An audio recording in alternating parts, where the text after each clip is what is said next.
Je confesse que Christ a tout accompli. Ce message est mon message. Cette parole est ma parole. Et je déclare vrai dans ma chair. Ce qui est vrai dans mon esprit, que par mon union avec le Christ, je confesse ce matin que je suis béni avant le message. Et je déclare que je possède toutes les grâces qui accompagnent ce message. Au nom de Jésus-Christ. Et je dis amen fort. Alléluia. Wow. Alors, allons-y dans le livre de 1 Pierre, le chapitre 2. Prends avec moi le verset 24. Commence par 21. C'est mieux. C'est à cela que Dieu vous a appelé. C'est à cela que Dieu vous a appelé. Car Christ a aussi souffert pour vous, vous laissant un exemple, pour que vous suiviez ses traces. Oui. Il n'a commis aucun péché. Très bien. Ses lèvres n'avaient produit la tromperie. Oui. Injurié, il ne ripostait pas par l'injure. Quand on le faisait souffrir, il ne formulait aucune menace, mais remettait sa cause entre les mains du juste juge. Il a pris nos péchés. Il a pris nos péchés sur lui. Et les a portés dans son corps. Il les a portés dans son corps. Il a pris nos péchés sur lui. Il les a portés dans son corps. Waouh!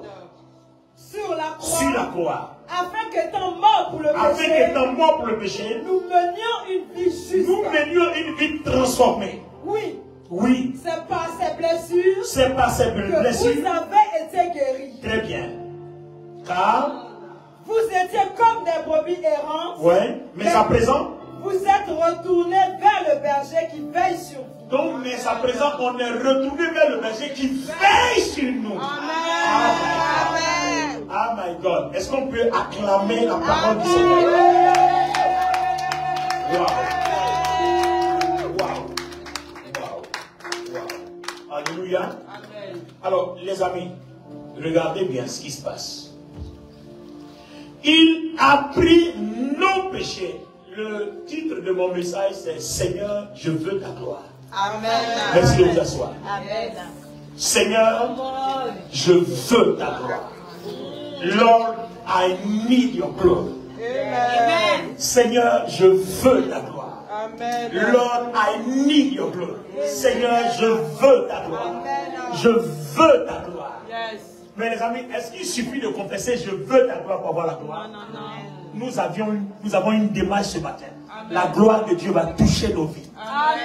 Alors dis à ton voisin, Seigneur, je veux ta gloire. Seigneur, je veux ta gloire. Alors dis le plus fort, Seigneur, je veux ta gloire. Alléluia. Alors regardez ce qui se passe. Il a pris nos péchés sur lui. Il les a portés dans son corps sur la croix. Afin qu'étant mort pour le péché, nous menions une vie juste. Oui, c'est par ces blessures que nous sommes guéris. Yes. Alors, toutes ces choses-là, tout cela est vrai en raison de notre union avec le Christ. Amen. Alors, repars avec moi dans le chapitre 1, 1 Pierre. Au chapitre 1, commence à lire les premiers versets. Il y a un secret qui est là. Pierre, apôtre de Jésus-Christ, salue ceux que Dieu a choisis et qui vivent comme des résidents étrangers. Il salue qui? Ceux que Dieu a choisis. Attendez. Il salue qui? Ceux que Dieu a choisis. Donc, en fait, tu es assis ici, là. Ce n'est pas de ton fait que tu es là. C'est parce que Dieu t'a choisi depuis avant la fondation du monde que tu es assis ici. Tu n'es pas venu ici parce que tu avais envie d'aller à l'église. Dieu a programmé que tu occupes cet espace qu'on t'appelle chrétien, chrétienne. Donc c'est un choix. Alors, je ne peux pas choisir quelque chose si je n'ai pas prédestiné cette chose-là à hériter de ce qu'il faut pour vivre. Amen. Non, est-ce que tu as compris? C'est-à-dire, je t'ai choisi. Quand vous êtes dans vos maisons, vos enfants, quand vous allez au travail, est-ce que vos enfants ne figurent pas dans vos projets? Le petit garçon qui est là, est-ce qu'il a décidé de venir? Donc quand tu vas au travail, tu passes au supermarché, tu penses à son lait. Mais il ne te demande pas le lait. Toi-même, tu programmes qu'il doit prendre le lait. Alors tu penses que Dieu n'a pas programmé ce que tu dois prendre avant qu'il t'envoie sur la terre? Non, je n'ai pas entendu quelqu'un. Non, je n'ai pas entendu quelqu'un. Je n'ai pas Je n'ai pas bien entendu ton amen là. Dieu dit, vous les êtres humains qui êtes méchants, quand vos enfants vous demandent du poisson, vous ne donnez pas des serpents. Et à plus forte raison, Dieu qui est bon. Toi, le bébé ne demande pas le lait. Mais quand tu vas au supermarché, tu penses qu'il aura besoin de lait. Et tu payes même une boîte, 2 boîtes, 10 boîtes. Tu fais des prévisions pour au moins 1 mois. Et tu penses que Dieu qui t'a créé n'a pas de prévision pour ta vie. Oh, je prophétise sur toi. Tes problèmes prennent fin. Je prophétise sur toi. Je dis tes problèmes prennent fin. Donne-moi un amen là-bas, église. Comment ça va?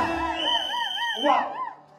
Alors, ce que Dieu a choisi, ensuite, vous pouvez quoi? Et qui vivent comme des résidents étrangers, dispersés dans les provinces du Pont, de Galatie, de Cappadoce, d'Asie et de Bithynie.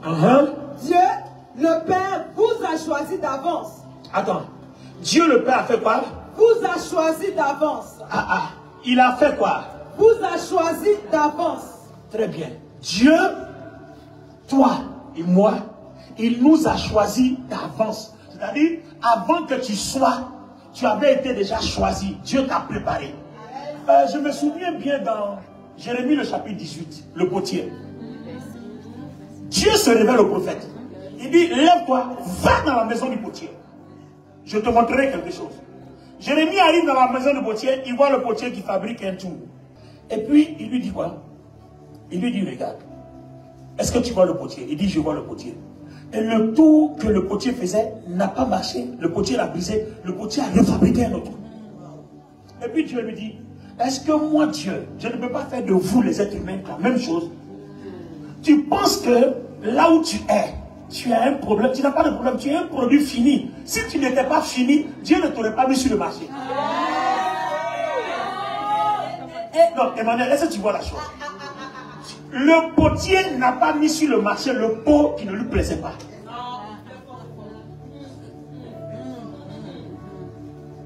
Est-ce que vous voyez sur quoi est basée notre foi? Ta foi n'a pas de bon fondement. Soit tu comprends mal la parole, ou bien soit tu ne réalises pas ce que Dieu dit. Là où tu es, tu te regardes, tu ne te plais pas, autant tu plais à Dieu. En fait, dans la pensée de Dieu, dans le plan de Dieu, tu es un produit fini.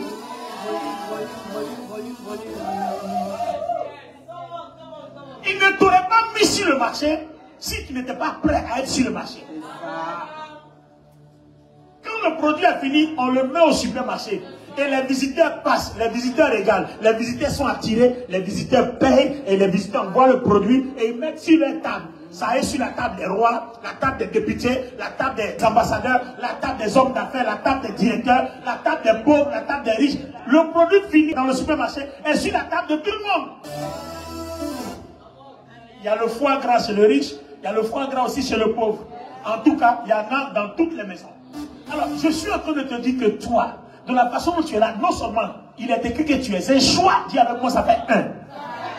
De 2, tu es un produit fini, ça fait 2. Et de 3, il dit quoi? Conformément à son plan. Conformément à ton plan. Ça dit que de toi, ta vie obéit à quoi? À un plan. Oh Seigneur, Seigneur, ouvre les yeux pour qu'on comprenne. Ta vie obéit à un plan. Donc en fait, là où tu es, s'il y a encore l'échec, c'est que tu n'es pas encore dans le plan. Je déclare ce matin que Dieu te ramène dans le plan. Tu es un choix, tu es un produit fini, il reste l'accomplissement du plan.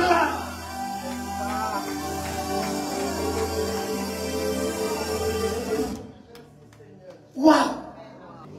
Tu es un produit fini. Tu es un choix. Il reste quoi? L'insertion dans le plan. L'accomplissement du plan. Le plan que Dieu a tracé pour toi, il faut que tu sois inséré dans ce plan pendant que tu es sur la terre. Voici tout le problème. Alors, comment faire pour être inséré dans ce plan? C'est pour ça que le titre m'a été inspiré. Seigneur, je veux ta gloire.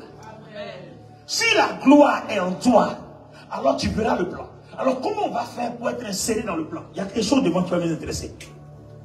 Et vous avez été purifiés par l'Esprit. On a été quoi? Purifiés par l'Esprit. On a été quoi? Purifiés par l'Esprit. Donc, en fait, là où tu es assis, ici, là, À cause de ton union avec le Christ, tu es purifié par le Saint-Esprit. Peu importe comment tu te vois, hein, c'est ton problème.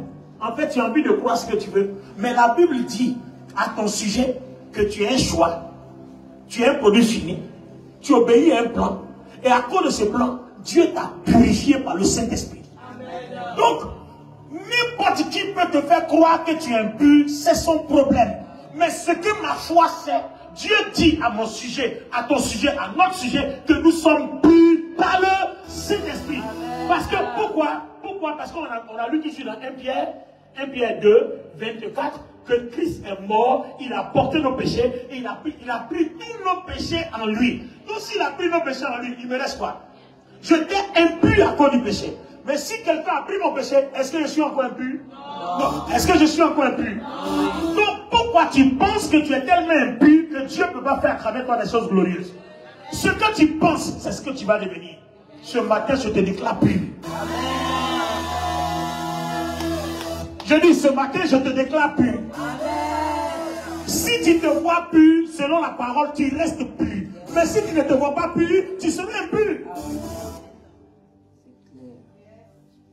On va où? La suite dit quoi? Pour obéir à Jésus-Christ et bénéficier de l'aspersion de son sang. Bénéficier de quoi? De l'aspersion de son sang. Donc, tous les jours, nous bénéficions de l'aspersion du sang. Ça veut dire que chaque jour, Dieu asperge le sang de Jésus-Christ sur ta vie, sur ma vie. C'est toi qui ne sais pas, ou bien alors tu ne vois pas, donc tu crois que Dieu ne fait rien. Mais la façon dont tu prends soin de ton enfant, le bébé qui est là-bas, qui ne demande pas le lait, puis tu payes le lait. Dieu aussi, tous les matins, à midi, le soir, chaque seconde, il libère le sang de Jésus sur toi. Ça veut dire que l'ennemi ne peut même pas mettre la main sur toi, parce qu'à n'importe quel moment, que tu demandes, que tu ne demandes pas, Dieu t'asperge du sang de Jésus. Je déclare que tu es pur. En raison de ton union avec le Christ, comment son mari? Waouh!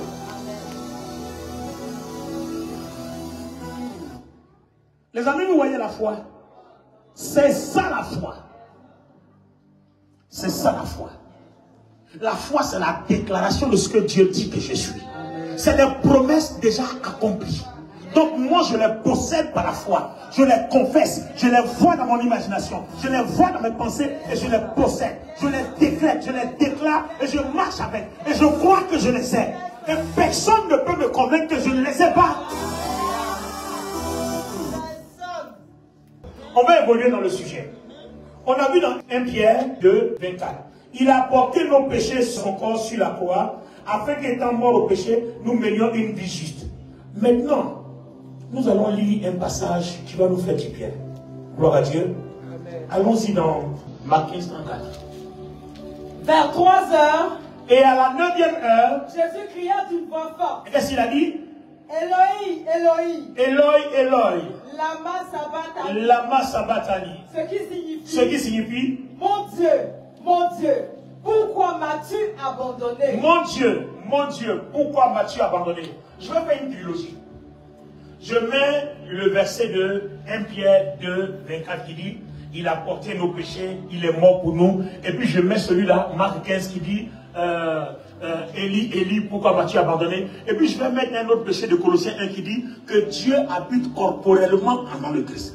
Donc si Dieu habite corporellement en lui, pourquoi il crie, mon Dieu, pourquoi m'as-tu abandonné? Vous voyez? C'est depuis l'instant où nos péchés ont été déversés sur lui, Dieu s'est retiré de son corps. Alléluia. Vous comprenez? Depuis que nos péchés ont été déversés sur lui, Dieu s'est retiré de son corps. Pourquoi Dieu s'est retiré de son corps? Je vais vous expliquer dans 1 Pierre 1. Alors, dans 1 Pierre 1, il dit, au verset 3, béni soit le Père de notre Seigneur Jésus-Christ, Dieu dans sa compassion, il nous a fait naître une vie nouvelle pour nous donner une espérance vivante par la résurrection de Christ. Donc Dieu nous a fait naître une vie nouvelle. Car, verset 4, il a préparé pour nous un héritage qui ne peut ni se détruire, ni se corrompre, ni perdre sa beauté. Il le tient en réserve pour vous dans les cieux, vous qu'il garde par sa puissance, au moyen de la foi. Vous voyez? En vue du salut qui est prêt à être révélé au moment même. Voilà ce qui fait votre joie. même si actuellement il faut que vous soyez attristés pour un peu de temps, par diverses épreuves, celles-ci servent à éprouver la valeur de votre foi. Le feu du creuset n'éprouve-t-il pas l'or et pourtant il disparaît un jour. Pourtant, votre foi a résisté à l'épreuve, a une valeur beaucoup plus, etc. Le verset 8, il dit, Jésus, vous l'avez cru et pourtant vous l'avez aimé. Vous ne l'avez pas vu, pourtant vous l'avez aimé. Mais en plaçant votre confiance en lui, sans le voir encore, vous êtes remplis d'une joie glorieuse et inexprimable. Car vous obtenez en retour votre salut qui est le but de votre foi. C'est très fort. Suivez-moi seulement. Suivez-moi seulement. Ce salut fait l'objet des recherches et des investigations des prophètes qui ont annoncé d'avance la grâce qui vous a été destinée. Alors, regardez très bien sur le verset 9. Il dit, car vous obtenez en retour le salut qui fait l'objet de votre foi. Alors, nous croyons en Dieu dans le quel but? Le but d'un salut. Le verset 13.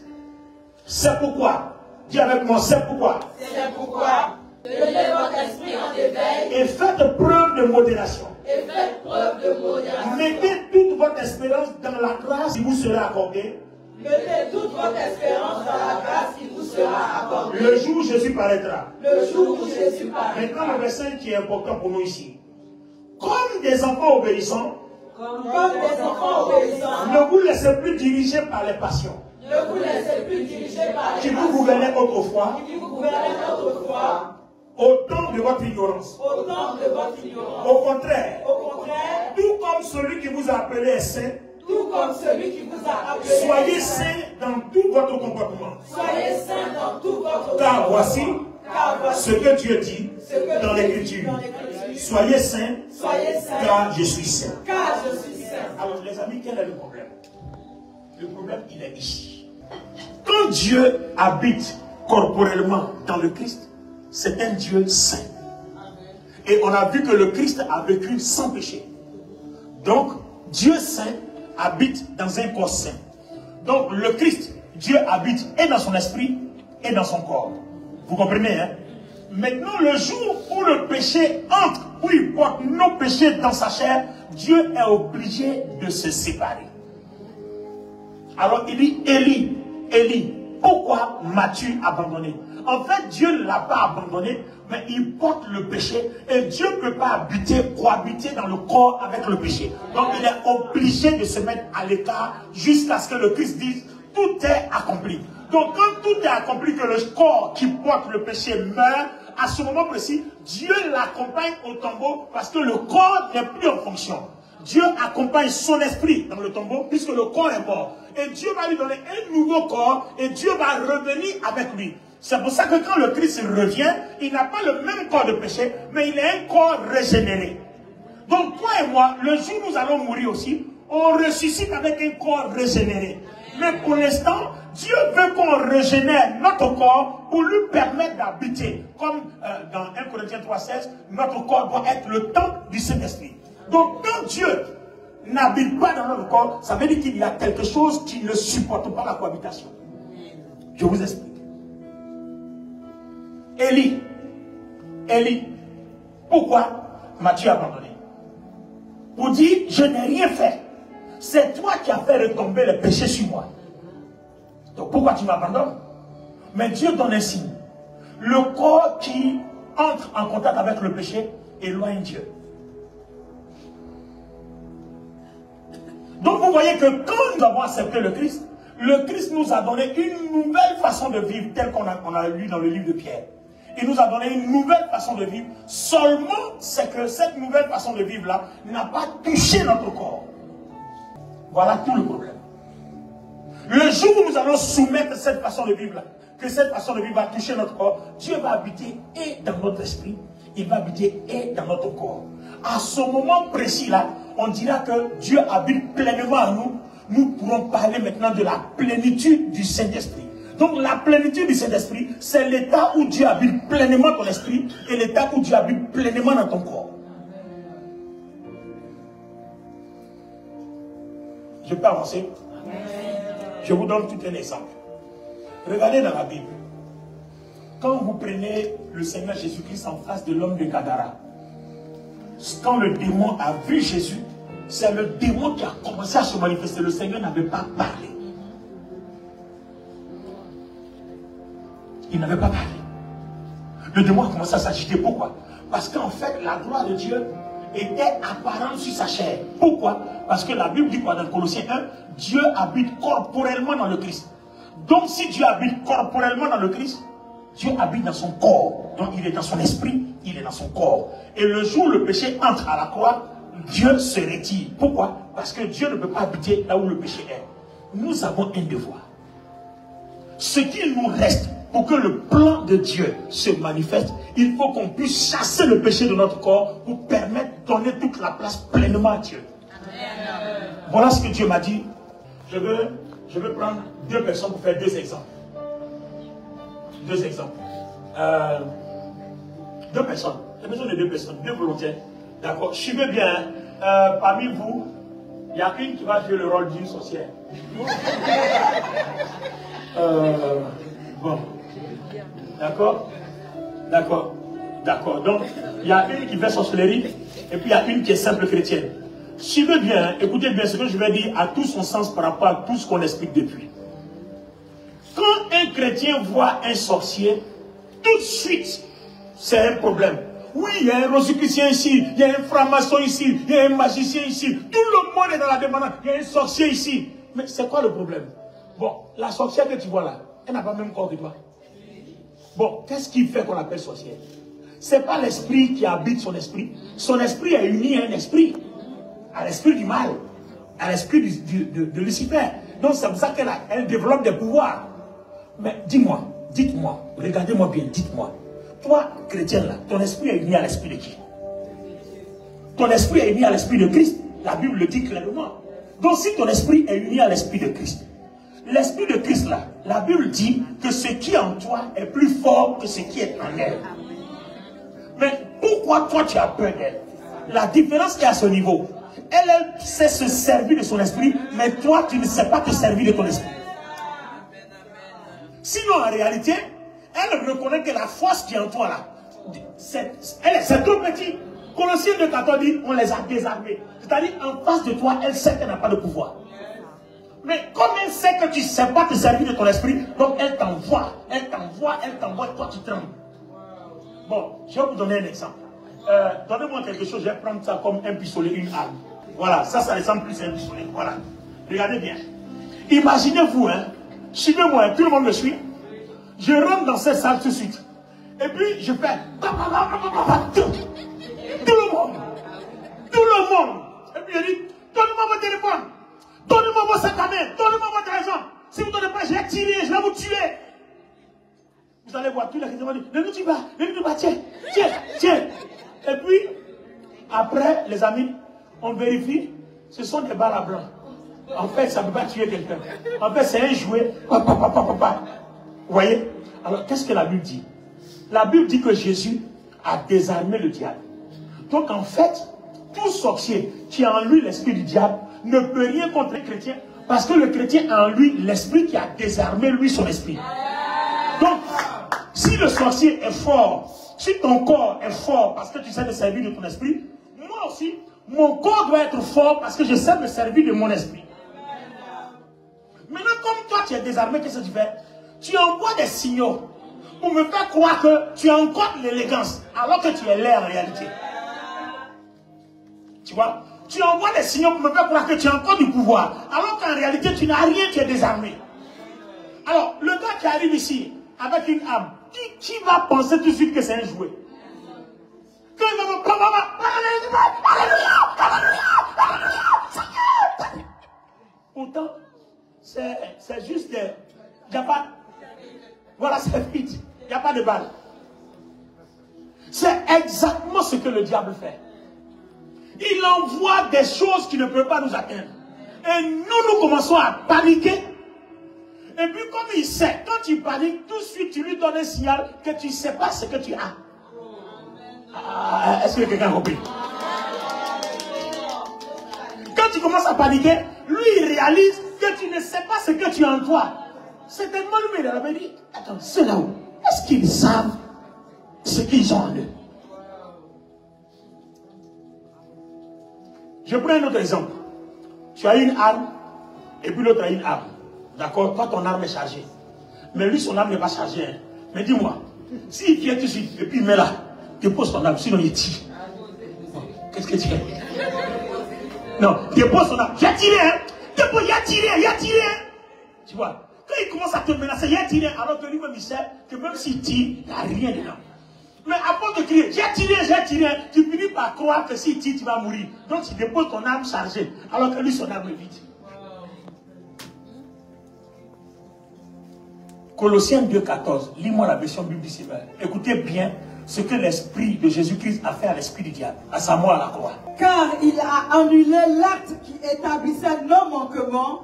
Tout ce que le diable utilise comme moyen pour nous atteindre, Jésus-Christ a annulé tout. Amen. À l'égard des commandements. Oui. Oui, il l'a effacé, le clouant sur la croix. Là, il a désarmé toute autorité. Là, il a fait quoi? Il a désarmé toute autorité, tout pouvoir, les donnant publiquement en spectacle. Quand il les a traînés dans son cortège triomphal, après sa victoire à la croix. On dit bien après sa victoire à la croix. Moi, je te pose une question. Toi et moi, on est avant la croix ou on est après la croix? Donc, si on est après la croix, voilà le passage de foi qui nous concerne. C'est après sa victoire à la croix. Donc, l'esprit qui est dans la sorcière là a été traîné dans un balai de victoire. Est-ce que vous savez ce que ça veut dire? En fait, quand vous étudiez l'histoire, à l'époque, dans l'armée romaine, quand ils vont en guerre, ils s'arrangent pour capturer le chef de l'ennemi, du camp ennemi. Et puis, ils le traînent. Donc, du coup, quand tu vois ton chef que tu respectes, qui est fort, tu le vois en train de le traîner, toi, tu prends la fuite. Tu comprends? Donc, quand ils arrivent, on va lui couper la tête. Et puis, on plante la tête. Pour dire, envoyer un message au camp adverse que la prochaine fois, celui qui se lève encore, on va lui faire la même chose. Or, quand toi, tu regardes, on a fait ça à ton chef. Si on te dit pour avancer, tu vas faire quoi? Tout le monde se met à l'écart. C'est exactement ce que Jésus a fait à l'ennemi après sa mort à la croix. Donc, en fait, l'esprit qu'ils incarnent là, c'est juste du bruit qu'ils font. Mais normalement, c'est pour ceux qui ne sont pas unis au Christ, c'est-à-dire les païens, les non-chrétiens. Parce que le message que j'annonce, les non-chrétiens là, leur esprit là a pouvoir. L'esprit de la sorcellerie a pouvoir. Mais celui qui est chrétien, comme tu es baptisé, tu es uni au Christ, ce qu'ils font n'a pas de pouvoir. Donc ils font ça sur les autres, mais arriver devant toi, c'est stop. Et tu as le pouvoir de les traîner. Parce que notre vie est basée sur une pierre vivante. Et le livre de Pierre dit que, en tant qu'unis à Christ qui est la pierre vivante, nous aussi nous sommes des pierres vivantes. Il dit comme des pierres vivantes. Lisez 1 Pierre 2. Comme des pierres vivantes. Alors, les amis, notre problème, c'est de savoir se servir de notre esprit. Le sorcier est dans sa chambre, il sort de son corps, il s'en va. Mais toi, tu es dans ta chambre, tu ne sais pas faire ça. Donc quand tu attends, quelqu'un est sorti de son corps, tu paniques, tu commences à crier. Mais toi, tu as un esprit plus fort. Bon, aller sortir de ton corps, ça c'est le mal en fait. Ce n'est pas nécessaire étant donné que tu peux être dans ta chambre et puis commander que quelque chose arrive à des milliers de kilomètres, ça va arriver. Il faut savoir le faire. Et la Bible nous enseigne clairement. Sinon, sortir de son corps, c'est des pratiques du mal, c'est des pratiques démoniaques. C'est pas ça le problème. Mais lui, il sait utiliser le pouvoir qui est dans son esprit pour t'atteindre. Mais toi, tu ne sais pas utiliser le pouvoir qui est dans ton esprit pour le nuire, pour le terrasser, pour le bloquer, pour arrêter ses œuvres. Voilà tout le problème. Donc la prochaine fois, ce qu'on va étudier, c'est apprendre à se servir de notre esprit pour arrêter tout autre esprit. Parce qu'on dit bien, les autorités, les dominations, les pouvoirs devant Jésus, Jésus les a traînés. Or, cet esprit-là est en toi. Donc le jour où tu vas savoir utiliser l'esprit qui est en toi, là, tu vas voir qu'ils ne vont même plus s'approcher de toi. Les problèmes qu'eux ils envoient ne vont plus s'approcher de toi. Les situations qu'ils créent ne vont plus venir vers toi. Alléluia. Alors je vais vous donner un exemple seulement de comment nous servir de notre esprit. Quand vous partez faire des pactes, je vous raconte l'histoire de quelqu'un, un homme qui se dit homme de Dieu. C'est son témoignage que je rends. Il a fait un pacte pour avoir la foule dans son église, pour opérer des miracles. Et le problème, c'est que chaque semaine, il faut qu'il couche avec une femme vierge. Et le diable lui a donné les moyens pour qu'il puisse trouver, même si elle ne veut pas, il peut même acheter la fille à des millions. Il arrive, il va déposer il est beau, il n'est pas beau. Quand tu vas voir les millions, là, il est beau. Dès qu'on dépose les millions devant toi, il est beau. Mais seulement tu ne sais pas que c'est une partie de ton âme que tu vas vendre comme ça. Est-ce que vous comprenez? Donc chaque semaine, il faut qu'il trouve une femme vierge. Donc vous voyez que le pouvoir qui est en lui réclame un genre de comportement. Donc c'est à partir de ce comportement-là que ce pouvoir-là se manifeste. Donc toi aussi, le pouvoir qui est en toi là réclame un genre de comportement. C'est à partir de ce comportement-là que lui se manifeste. C'est bien dit. Je prends le cas d'un autre. Il y a un autre, lui, c'est pas les femmes vierges. Lui, il doit boire jusqu'à être ivre. Je dis, il te dépasse comme ça, il pue la boisson. Mais, je dis, donne-lui le micro. Il va te donner des paroles de connaissance détaillées, claires de ta vie, ton passé, ton présent. Il a fini avec ça. Il te regarde comme ça, pourtant, il parle et puis il t'en dit. Mais il te dit des choses qui sont claires. Et puis tu ne peux pas dire c'est faux. Il va dire ton nom, il va dire ton téléphone, il va dire même la couleur de ta culotte. Et puis tu ne peux pas mentir, c'est toi seul qui sais. Pourtant, il est ivre. Pourquoi? Parce que tant qu'il n'est pas ivre, l'esprit là ne se manifeste pas. Ce don là ne se manifeste pas. Donc, il faut l'ivresse pour remuer l'esprit là, afin que ses yeux commencent à voir les choses sur les gens. Vous comprenez? C'est exactement comme ça. Donc, vous ne pouvez pas aller dans une ville où on dit, à partir de 18h, il y a couvre-feu, personne ne sort. Et puis toi, tu arrives, tu veux sortir après 18h. Mais on va te mettre en prison. Donc, quand tu arrives dans un endroit, si tu veux que l'endroit te soit favorable, soit une bénédiction, il faut t'adapter aux situations, aux conditions. Donc, l'esprit qui habite en toi, là, il habite dans ton esprit, non? Tu es obligé d'adapter ton corps à sa condition de vie. C'est pour ça que j'ai commencé par Jésus. Quand il a porté nos péchés, Dieu est sorti de son corps. Mais quand il n'avait pas encore porté nos péchés, Dieu habitait corporellement en lui. Donc, les morts ressuscitaient, les maladies quittaient, disparaissaient. C'était parce que Dieu habitait et dans son esprit et dans son corps. À partir du moment où Dieu n'habite plus dans son corps, il dit pourquoi tu m'as abandonné. C'est-à-dire que là, si Dieu est malade, soit guéri, le malade n'est plus guéri. Pourquoi? Parce que lui-même, il est un sacrifice. Celui qui sort par sacrifice ne guérit plus. Mais c'est par son sacrifice maintenant qu'il y a la guérison. Non, est-ce que quelqu'un a compris ça? Alléluia. Celui qui sort par sacrifice ne guérit plus. Mais c'est par son sacrifice qu'il y a la guérison. Là, instantanément sur la croix, il ne peut plus guérir. Mais par son sacrifice, celui qui croit en son sacrifice à la guérison, parce que ce sacrifice est fait pour que nous ayons une nouvelle vie. Donc s'il met à la croix pour que nous ayons une nouvelle vie, il va falloir que cette nouvelle vie-là, tu la vives dans ton corps. On ne te demande pas de la vivre dans ton esprit, parce que ton esprit, là, Dieu l'a déjà séparé. Donc, il reste ton corps. Donc, la nouvelle vie acquise dans ton esprit, tu dois la vivre dans ton corps. Si vous arriviez à faire de telle sorte que votre corps devient l'incarnation de l'esprit de Jésus, du Saint-Esprit, vous allez voir les choses qui vont se produire dans votre vie. Vous allez commencer à voir des choses claires, des choses précises. Ce que votre esprit ressent, votre chair va le ressentir. Ce que votre esprit voit, votre chair va voir. Tout ce qui concerne Dieu, vous voyez, les sensations, votre chair va ressentir. Pourquoi Dieu ne nous parle pas? En fait, il parle dans notre esprit. Mais comme la vie de ton esprit n'est pas dans ta chair, alors la chair empêche d'entendre. C'est une fois je discutais, on était entre nous, les leaders, les pasteurs, on était réunis, puis on discutait. Et puis j'ai soulevé un sujet, et puis je disais que nos pères, excusez-moi, mais nos pères ne nous ont pas aidés. Peut-être qu'eux-mêmes ils ne savaient pas. Ça peut arriver aussi. Parce qu'on nous enseignait, arrêtez l'impudicité, arrêtez la fornication, ne vivez plus, arrêtez la masturbation. Mais on ne nous explique pas pourquoi. Mais si quand on demande à quelqu'un, comment arrêter l'impudicité? Il dit par le jeûne et la prière. Mais ce n'est pas à cause du jeûne et la prière qu'on arrête l'impudicité, ça n'a rien à voir. Même pendant le jeûne, même là, tu peux commettre l'impudicité. Ça n'a rien à voir. Mais arrêter l'impudicité, ils ne nous ont pas expliqué. Si ils avaient expliqué, comme je suis en train de le dire, par exemple, que regarde dans ton corps. Si le Christ, le Saint-Esprit n'est pas dans ton corps, il y a des choses que tu ne peux pas faire. Il y a des grâces que tu ne peux pas manifester. Il y a une certaine dimension d'onction que tu ne peux jamais ressentir, avec laquelle tu ne peux jamais opérer. Comment quelqu'un comme Daniel, il descend dans la fosse au lion, et puis les lions s'inclinent. Les lions ont vu quoi? C'est un être humain qui descend, mais ils ont vu une gloire qui est apparente jusqu'à dans son corps. Pourquoi? C'est pour ça qu'ils se prosternaient 3 fois le jour. Donc quand on nous dit jeûner et prier, quand nous prions, on s'en va prier pour que notre corps soit régénéré comme notre esprit. Pour que la façon dont notre esprit est uni au Christ est l'habitation de la gloire de Dieu, que notre corps aussi soit aussi uni au Christ, qu'il soit l'habitation du Saint-Esprit pour la gloire de Dieu. La même chose.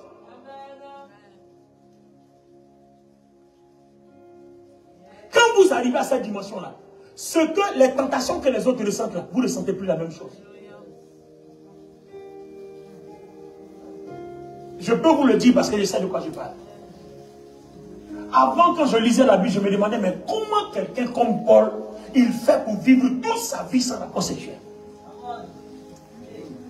Je me suis toujours posé la question. Et j'ai posé la question à mes pères. Aucun n'a eu la réponse jusqu'à ce que Dieu me montre à moi-même dans les Écritures. Il dit son corps était régénéré. De la façon dont son esprit était uni au Christ, c'est comme ça que son corps était aussi uni au Christ. Il dit, comme je suis saint, comme on l'a lu, vous aussi, soyez saints. Et tu peux être saint par toi-même. Mais il faut affréter ton corps pour que la sainteté de Dieu se déverse. Si vous arrivez vous atteignez cette dimension-là, ce n'est pas que vous ne pouvez plus être tenté. Vous allez être tenté, mais ça ne vous gouvernera pas. Vous allez gouverner. Vous allez dominer. Donc vous voyez qu'en fait, c'est tous ces rouages-là que l'ennemi, lui, il sait se servir de son esprit pour faire tout ça. Mais nous, on ne sait pas faire. Pourquoi? Parce qu'on est un obstacle majeur. Quand toi-même, tu sais que tu vis dans le péché là, quand tu attends sorcier, tu te cherches tout de suite parce que tu sais que tu es vaincu. Mais quand tu as confiance en toi, que tu sais que tu n'es ni dans l'impudicité, ni dans l'adultère, ni dans la fornication, ni dans maçon, ni dans masturbation, tu ne vas pas chez Péticheur, tu ne fais rien, c'est Jésus et toi. Tu ne calomnies pas les gens, tu ne fais pas de mauvais prières contre les gens, tu n'injuries pas les gens, tu aimes ton prochain, tu pries même pour tes ennemis. Quand tu sais que tu es serein, quand sorcier n'a pas venu, il va venir s'asseoir, lui-même va déménager. Je ne vous ai pas raconté le témoignage d'un pasteur. Le pasteur qui dans son église, une femme avait la grippe. Et puis la femme voulait lui faire la bise. Tout le monde chiait la femme. Et puis lui il avait dit, mais fais-moi la bise. La femme dit, non, non, non, j'ai été contaminé. Il dit, non, tu ne peux pas me contaminer. Parce que mon corps est régénéré. Le Christ habite mon corps pleinement comme il habite mon esprit. Si ton virus de grippe là touche mon corps, il va consumer tout de suite. Lui seul, il a embrassé la femme. Il n'a rien. Il a rendu son témoignage. Lui seul, il a fait la bise à la femme. Les autres qui ont voulu jouer les dieux là, ils ont eu. Toi, tu vis mal, tu viens exposer ton corps au diable. Il a inséré la grippe dedans. Mais lui, il n'a rien eu, sauf lui seul. Il dit, si ton virus de grippe la touche mon corps, il meurt. En fait, voilà tout ce qu'on attend. Si notre corps peut être l'incarnation, c'est-à-dire le lieu d'habitation du Saint-Esprit, c'est fini, les amis. La gloire de Dieu, nous allons la voir. Le titre de ce matin, Seigneur, je veux voir ta gloire. Nous allons voir la gloire de Dieu. Parce que là, voir la gloire de Dieu, c'est quoi? C'est quelque chose qui apparaît à tes yeux. Mais ça ne peut pas apparaître à tes yeux si ça n'apparaît pas sur ton corps. Non, ça ne peut pas apparaître à tes yeux si ça n'apparaît pas sur ton corps. Si ça est dans ton esprit, comment tes yeux vont voir ce qui est dans ton esprit? Il faut que ça sorte sur ton corps pour que tu vois. Il ne vous est pas arrivé souvent. Vous priez jusqu'à dans la maison, vous ouvrez vos yeux. Vous avez l'impression que votre maison est remplie de nuées. De nuages. La maison est grise comme ça. Alors ce matin, on va rentrer en adoration, on va rentrer en prière. C'est un moment prophétique. Il faut que tu saches te servir de ton esprit. Mais savoir te servir de ton esprit, le premier pas, c'est commencer à disposer ton corps pour qu'il soit le temple de Dieu. On va enseigner les autres à partir du dimanche prochain. On est dans la partie les plus importante de la vie chrétienne. Si tu sais te servir de ton esprit, je dis tes problèmes sont finis. Parce que tout ce que le Christ est et le Christ a, tout cela est dans notre esprit en raison de notre union avec le Christ par les eaux du baptême. Celui qui n'est pas encore baptisé, fais-toi baptiser pour profiter de ce privilège. Vous voyez?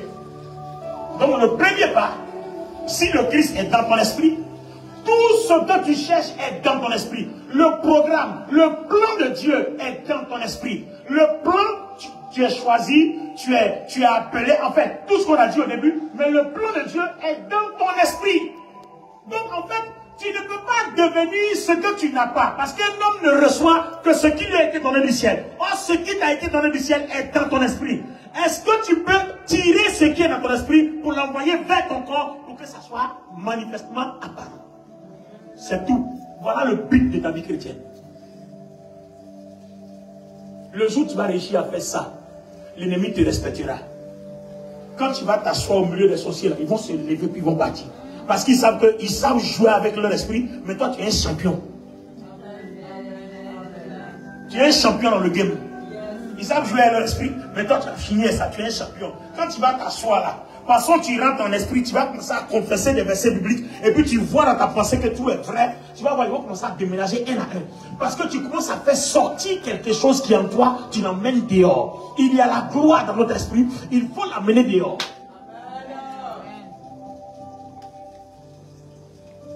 Quelqu'un est béni ce soir? Amen. Ne rate pas dimanche prochain.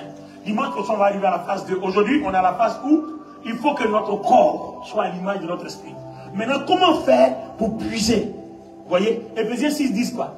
Puiser dans la puissance de Jésus-Christ. Éphésiens 6, 10. Puiser. Lis-nous ça rapidement. Puiser. Puiser. Éphésiens 6, 10. Puiser. Pour conclure. Puisez votre force dans le Seigneur. Puisez votre force dans le Seigneur. Et dans sa grande puissance. Et dans sa grande puissance. La force du Seigneur et sa grande puissance sont où? Dans notre esprit. En raison de quoi? De notre union avec le Christ. Les amis, c'est tout. Maintenant, comment puiser? Il faut d'abord disposer son corps. Une fois que ton corps est disposé, le dimanche prochain, on va montrer comment puiser. Si tu as raté ça, c'est que toi-même tu n'aimes pas ta vie. C'est que tu as déjà fait avorter l'année 2025. Comment ça là-bas? Alléluia.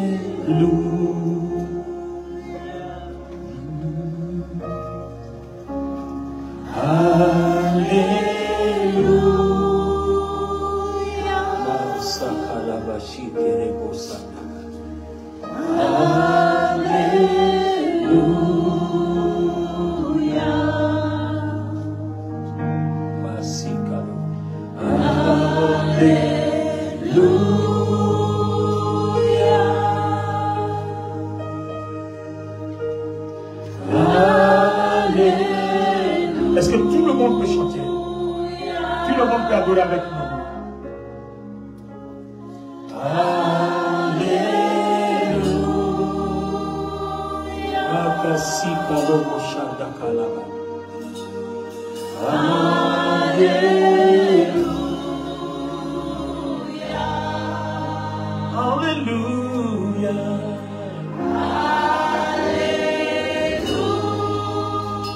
Je suis en train de voir une personne. Le Seigneur est en train de me montrer une personne. C'est une femme.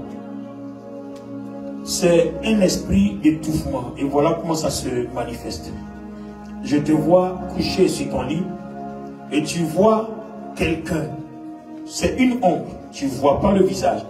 Mais tu sens qu'il y a une personne qui s'appuie sur toi. Et tu perds ta respiration. Et c'est à un moment donné que cela réapparaît. Tu n'arrives même pas, ta voix ne sort pas. C'est un esprit d'étouffement.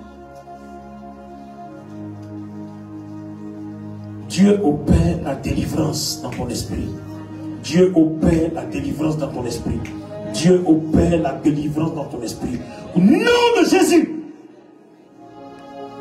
Même cette semaine, tu as eu cette attaque-là.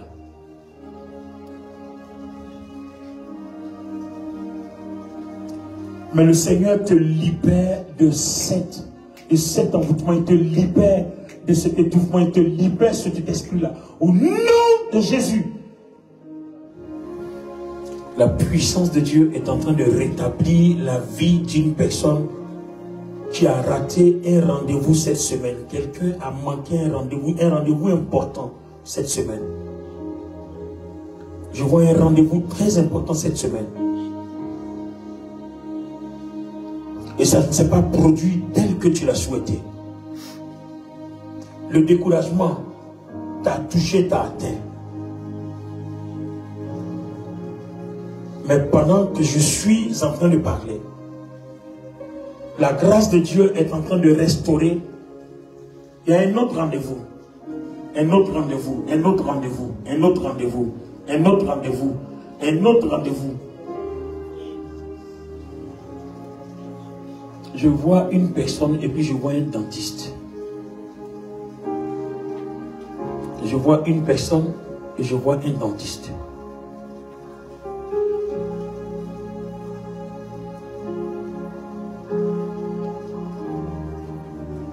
Je veux prier pour quelqu'un. Je vois une personne et je vois un dentiste. Voici la suite de la parole. En fait, le mal que tu ressens dans la dent qui monte, c'est-à-dire je vois le mal de la dent, la douleur monte vers le haut comme si ça va vers le cerveau. En tout cas, c'est l'image que je suis en train de voir. Le Seigneur est en train de me dire que c'est une attaque. La dent, la douleur monte vers la tête. Une dent, la douleur que tu as dans la mâchoire monte dans la tête. Tu as l'impression que c'est un mal qui va toucher le cerveau. Le Seigneur est en train de me dire que cette personne-là subit de graves pressions, de graves oppressions. L'ennemi combat, mais le Seigneur, pendant que je vois la main du la main du Seigneur brise l'obstacle. Vainqueur dans ce combat. Le Seigneur t'accorde la victoire dans ce combat.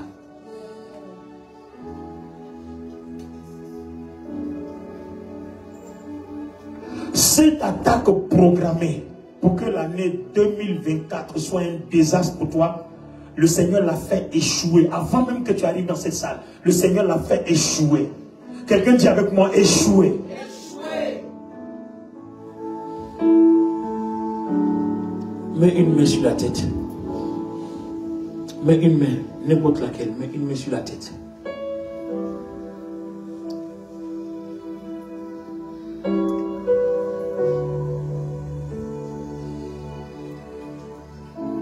Ta vie est en train de subir une restauration. Je vois le Seigneur opérer une transformation dans ton corps. Et la restauration que le Seigneur opère maintenant dans ton corps va empêcher l'ennemi d'avoir accès à toi.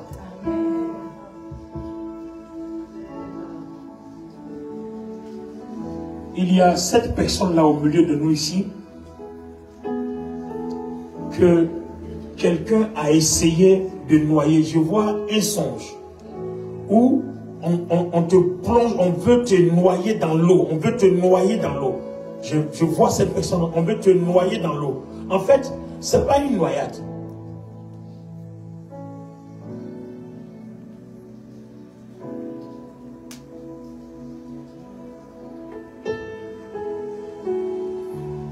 Seigneur, merci de préserver le rythme cardiaque de cette personne. Au nom de Jésus. Je vois le cœur de quelqu'un. Le cœur de quelqu'un. Je vois le rythme cardiaque. Le rythme cardiaque de quelqu'un. Tout ce que je dis, vous restez à vos places. Tout à l'heure, je vais demander des témoignages. Je vois le cœur de quelqu'un.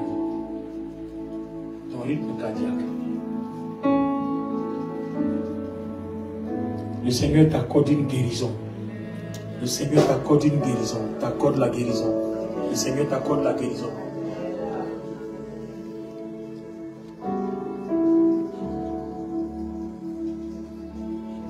Dis avec moi, Seigneur. Seigneur. Ce mois de décembre est un mois de délivrance. Je proclame dans ma maison la délivrance. Je proclame dans ma maison la délivrance. Je proclame dans mon travail la délivrance. Je proclame dans ma vie de prière la délivrance. Je proclame dans mes songes la délivrance. Je proclame dans mes finances la délivrance. Je proclame dans la vie de mes enfants la délivrance. Je proclame, Seigneur, dans mes relations extérieures, la délivrance.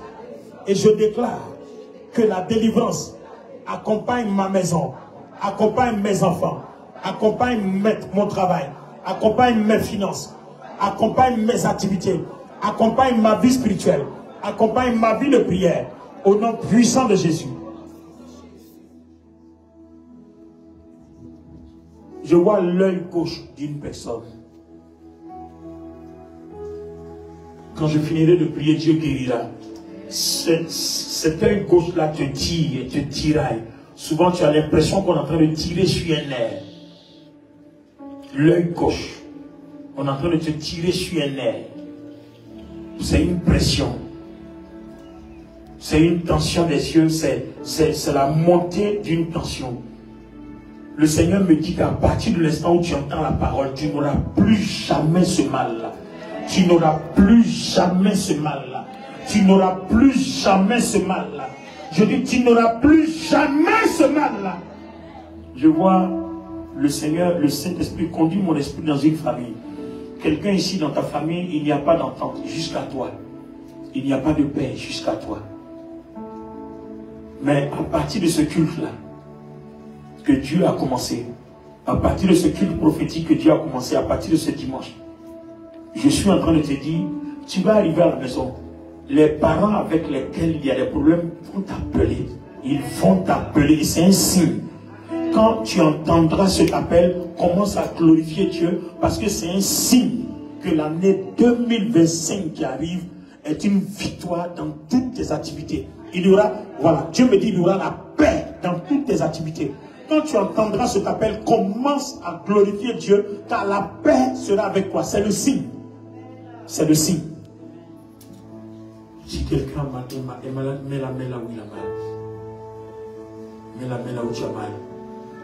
Parce que les douleurs sont déjà parties avant même que je reçoive la parole. Les douleurs sont déjà parties, les maladies sont déjà parties avant même que je reçoive la parole. Mets la main.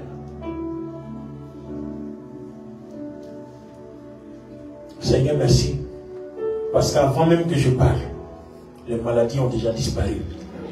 C'est ce que tu me dis. C'est ce que je crois et c'est ce qui est fait. Les maladies ont déjà disparu. Au nom puissant de Jésus-Christ de Nazareth. Je loue ton nom, Seigneur. Parce que ta gloire se manifeste. Elle est déjà accomplie. Elle est déjà parfaitement accomplie. Je prie pour toutes les personnes qui ont des rendez-vous cette semaine. Je prie pour toutes les personnes qui ont des entretiens. Je prie pour toutes les personnes qui ont déposé des dossiers qui sont dans l'attente. Je prie pour toutes les personnes qui veulent entreprendre. Je prie pour toutes les personnes qui attendent la signature d'un crédit ou d'un apport pour commencer une activité, pour entreprendre, pour un achat. Je déclare cela accompli au nom de Jésus. Je prophétise que tu vois ce signe et que tu déclares que Dieu est puissant. Seigneur, merci. Nous bénissons ton nom pour ce jour. Nous te donnons toute la gloire au nom de Jésus-Christ. Est-ce que quelqu'un peut acclamer le Seigneur? Quelqu'un peut acclamer le Seigneur? Acclame très fort le Seigneur. Acclame très fort le Seigneur. Amen. Amen. Amen. Amen et amen. Alors, est-ce que pendant ce petit temps de ministère, est-ce qu'il y a des gens qui ont des témoignages? Il y a eu des paroles qui ont été données. Est-ce qu'il y a des gens qui sont concernés que les témoignages? Vous pouvez venir, je vais profiter pour élever une prière pour vous avant que je dépose le micro. Voilà. Si une des paroles vous concerne, vous venez avancer. Je vais prier pour vous. Est-ce que quelqu'un d'autre? Voilà, avancez, je vais prier pour vous. Toutes les paroles qui ont été données, ceux qui sont concernés, si vous avez senti, reçu quelque chose d'une guérison, vous voulez rendre un témoignage, n'ayez pas, nous sommes là pour ça. Vous avancez. Voilà, rejoignez-moi. Amen. Allons-y rapidement. Gloire à Dieu. Je bénis le Seigneur qu'au moment des témoignages, que le Père n'ait pas été là quand j'ai donné mon témoignage. Je vous ai dit que j'allais voir le dentiste. Amen. Ah oui. Et le dentiste, quand je suis allé le voir, il a fait un check en fait, de toute la dentition. Et ce pourquoi moi-même je suis allé le voir, parce que j'avais une douleur à un endroit. Là où je suis allé lui montrer le problème, il m'a dit il n'y a rien. Il m'a dit il n'y a rien du tout, c'est juste une sensibilité que vous avez. Il m'a conseillé un dentifrice pour soulager ça. Et là où moi je ne m'attendais pas du tout, en effet, il y a 10 ans, plus de 10 ans de cela, J'étais allé voir un dentiste qui m'a traité une dent et pendant qu'il traitait la dent, il a cassé une aiguille dans la dent. Une bonne partie de l'aiguille est restée dans ma gencive. Et il ne m'a pas dit, moi j'ai pas su qu'il avait cassé l'objet dans ma dent. Et c'est quelques années plus tard quand je suis allée voir un autre dentiste et lui il fait une radio, il tourne la radio vers moi, il dit regardez ce qui est dans votre gencive. Et effectivement il y a toute l'aiguille en fait qui est dans ma gencive. Il m'a dit moi j'irai pas chercher ça. Pour dire que c'est quelque chose, il faut vraiment opérer pour retirer ça. Donc quand il m'a montré ça, je suis rentrée chez moi, la décision m'appartenait. Et donc je suis rentrée chez moi, je me suis dit bon, il a cassé dans la gencive, j'ai passé quelques années, ça ne m'a pas dérangé jusqu'à ce que je le sache. Donc est-ce qu'il y a besoin que j'aille, vu comment il a parlé, m'a effrayé, est-ce qu'il y a besoin d'aller me faire opérer? Donc j'ai laissé tomber. Donc je vis avec cette aiguille-là depuis ce temps-là. Et quand je suis allée voir le dentiste là dernièrement, lui il me dit, là où vous êtes en train de me parler là, il n'y a rien. Par contre, je suis inquiétée de ce côté-ci. Pourquoi? Parce que, effectivement, quand il a commencé à parler, je lui ai dit non, je suis au courant. Il dit bon, très bien que vous soyez au courant. Ça arrive. Seulement, il faut prévenir le patient parce qu'on est des humains, ça peut arriver. J'ai dit, mais sauf que ce dernier-là ne m'a pas prévenu. Il a dit, ah bon, là, c'est une faute.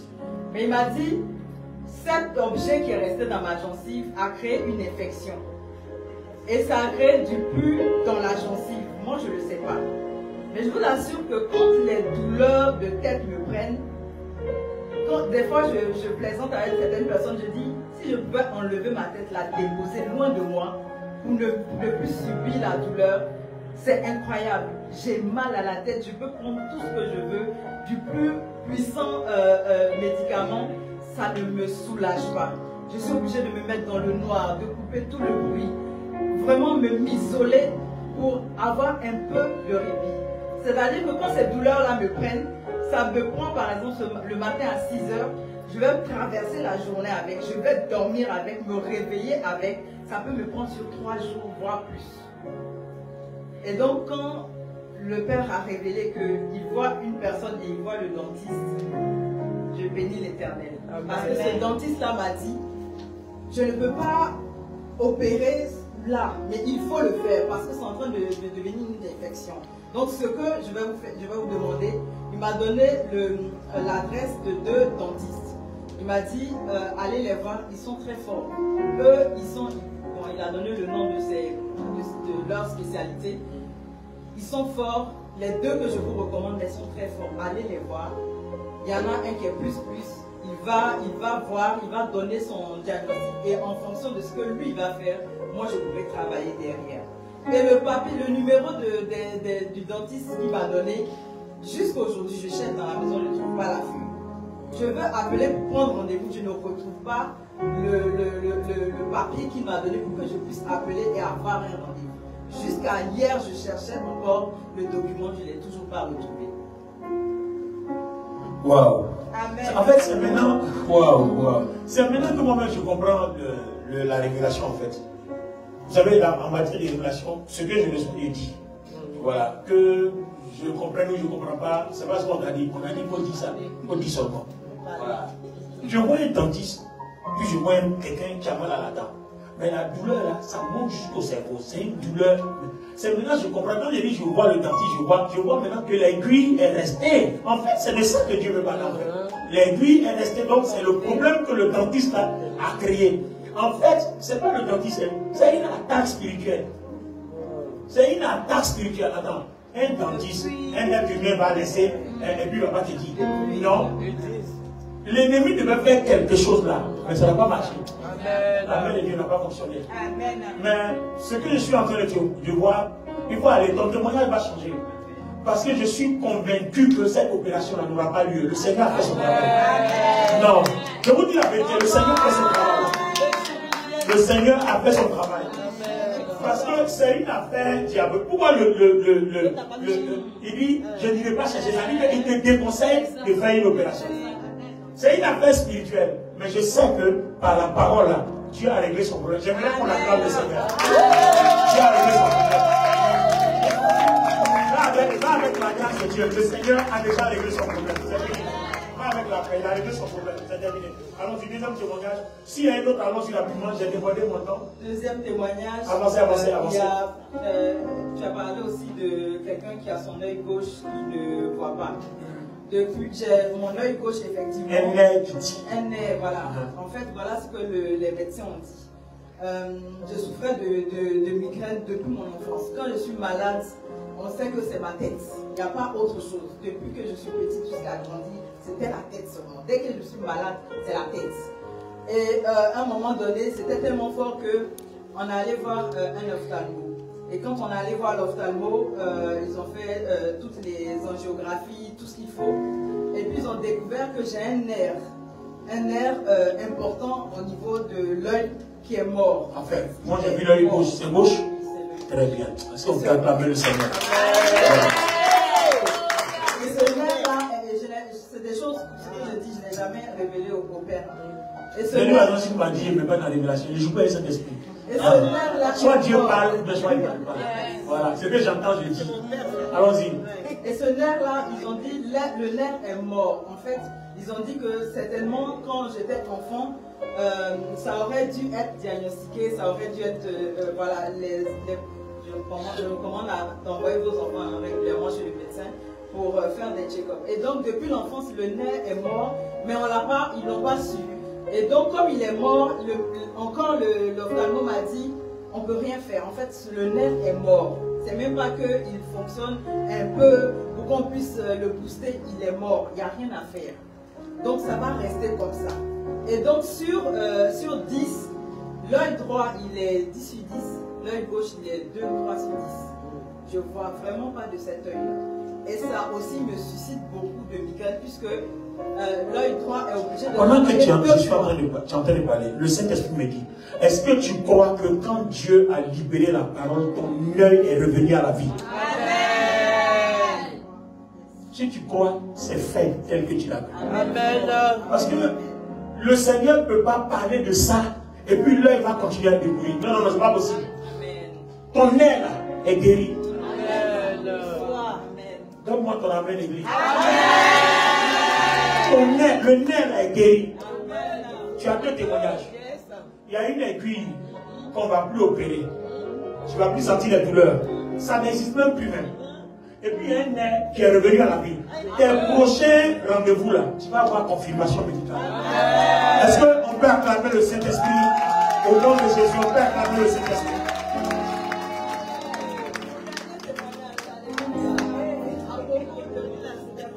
Amen.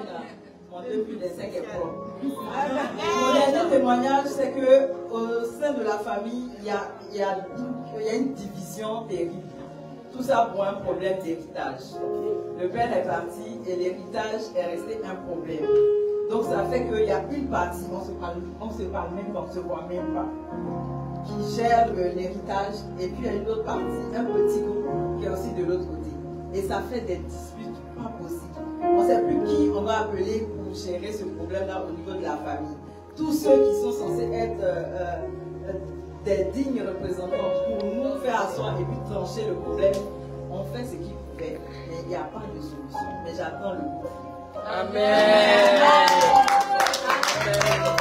Cela sera fait ici au nom de Jésus. Amen. Amen. Je bénis le nom de l'Éternel parce que papa a dit tout à l'heure, tu as ton œil gauche qui te tire. J'ai même souvent parlé à l'Est Catalis. Quand je suis là, ce œil-là, je sens comme c'est un courant. Et ça me tire, ça monte dans ma tête, ça et puis je vois flou comme une étoile. Et à chaque fois, ça se répète, par moments, ça se calme. Et tout de même, je suis allé voir le médecin, il m'a dit la tension des yeux. Quand il a dit ça, j'ai dit, je refuse ça là. Il me dit, mais vous ne portez pas les lunettes, mais ça la fait attention parce que d'abord, vous êtes sous médicaments pour la tension. Et si vous jouez avec l'œil, surtout l'œil gauche, ça va être compliqué. Je lui ai dit, c'est ce que vous avez dit, mais moi, mon Dieu n'a pas encore dit son dernier mot. Amen. Et donc, comme dimanche passé, le Père a dit que ce dimanche sera un dimanche extraordinaire. Il dit, Seigneur, où je pars là, l'œil, on dit tension des yeux là. La maladie de ma mère n'est pas ma maladie. Amen. Donc, où je vais là, tension des yeux, où c'est quitté là. je pars à la maison et l'attention des yeux reste là-bas. Donc je veux bénir Dieu parce que je sais que je suis guérie. Je suis déjà.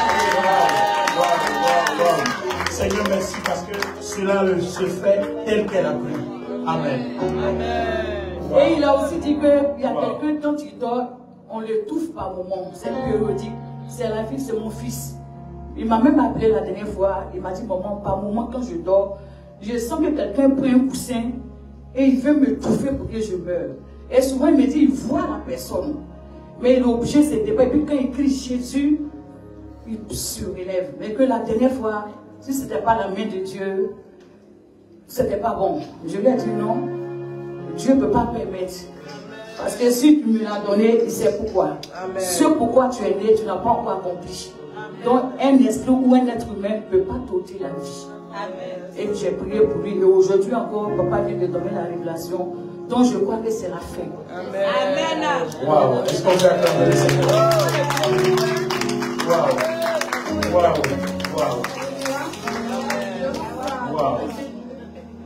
Allons-y. Je rends gloire à Dieu parce que rapproche un peu le micro. Depuis, on va dire, près de 2 ans, j'essaie d'intégrer une boîte en fait, dans laquelle je veux travailler. Et je pense que ça fait plus d'1 mois que j'avais rendez-vous pour passer un test. Et avant même de passer ce test-là, en fait, on a un petit test qu'on passe sur Internet. Et comme je connais des gens qui travaillent dans la boîte, à chaque fois, je leur demande, bah, essayez de passer le test pour moi, on va voir. Et à chaque fois, ils échouaient. Et je ne comprenais pas, je me suis posé des questions, je me suis dit, bon, ok. Et j'étais tellement découragée que, bon, j'étais dans mon lit comme ça, et je me suis dit, bon, je vais faire le test vite fait sur Internet, on va voir, mais de toute façon, j'y crois pas. Et j'ai passé le test et depuis, en fait, c'est automatique. Quand tu échoues, tu le sais. En fait, tu reçois un mail automatiquement, c'est fini. Et depuis, je suis là, je stresse et je me dis, mais attends, c'est bizarre. Aujourd'hui, j'ai pas reçu de mail, je comprends pas. J'appelle ma copine pour lui demander, mais d'habitude, c'est automatique, non? Ou bien, il y a, je sais pas, on attend quelques temps. Elle me dit, non, non, non, c'est automatique, tu sais déjà. Et je reçois un mail, je dis, ah, c'est enfin arrivé. Ah, bah, de toute façon, j'ai échoué, je sais. J'ouvre le mail, je vois, ah, vous êtes invité le 4 décembre. Je fais, ah bon? Donc, depuis tout ce temps-là, en fait, je donnais aux autres pour faire à ma place. Et en fait, j'avais, on va dire, j'avais pas de confiance en moi. En fait, j'avais pas confiance en moi. Je me suis dit, je suis pas assez intelligente, je suis pas assez bien pour passer le test. Donc, on m'a invité. J'étais prête, je me suis préparée sur 1 mois. J'ai même dit à ma mère, ah écoute, là j'ai un test le 4 décembre, je dors sur Paris, donc compte même pas sur moi, non, je suis pas là. Et je suis partie, j'ai prié, j'ai fait. En fait, j'étais vraiment préparée, mais je préparais, j'arrive et je comprends pas un truc tellement simple, mais je comprenais rien sur le coup. C'était, je comprenais rien, je passais le test. Et après, en fait, ils sont venus nous appeler. Ceux qui ont passé, en fait, on appelle tout simplement. Et moi, on m'a pas appelé. Et j'étais tellement déçue, j'étais attendue. Ah, donc, en fait, la parole du rendez-vous, mon Dieu, c'était quoi? Oui. Et j'étais tellement déçue, je me suis dit, mais attends, moi, j'ai pas passé ce test-là. Déjà, le travail, le poste pour lequel je postule depuis, je comprends même pas pourquoi on me prend pas. Je suis bilingue, j'ai tout pour moi, en fait, mais je comprends pas, on me prend pas, on veut pas me prendre. Et j'étais tellement déçue parce que ça fait 2 ans, même 3 ans que je postule pour ce poste-là. Quand Dieu m'a donné la parole, quelle est la suite de la parole? Est-ce qu'il y a eu une suite? Un autre rendez-vous. Il y a un autre rendez-vous. Il y a un autre rendez-vous. Est-ce que tu m'as dit qu'il y a un rendez-vous raté? Non. Ça veut dire que ça ne vient pas du monde, c'est le Saint-Esprit qui a parlé. Donc le même Saint-Esprit dit il y a un autre rendez-vous. Va avec tout ton bagage, va prendre ton prochain rendez-vous. Est-ce qu'on peut acclamer le Seigneur? Wow. Est-ce qu'on peut acclamer le Seigneur? On peut acclamer le Seigneur. Gloire à Dieu. Alors, dimanche prochain, par la grâce de Dieu, nous continuons. On est toujours dans le même tempo, on est toujours dans le même acte prophétique. Ça va être comme ça jusqu'à la fin du mois de décembre. On est toujours dedans. Dimanche prochain, nous allons continuer. Que Dieu vous bénisse. Rendez-vous dimanche prochain. 3 rue du Bas-Perreux, 94 200 Saint-Seine.